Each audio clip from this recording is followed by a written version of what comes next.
Hello, hello. Are you there? Small businesses? What? Yeah.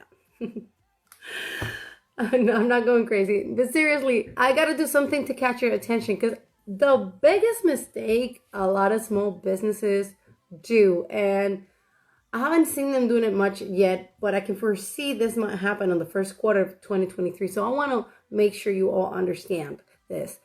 When it's a slow season or when there's a possible recession or economy is going down, everyone seems to spend less in marketing. Everyone tries to contract their marketing spend.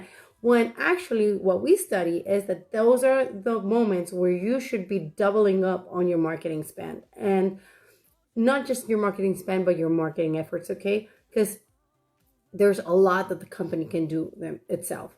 So, why is this? Because since your competitors are slowing down, it's a great opportunity for your brand to be seen more or to be felt like it's the only brand they're seeing.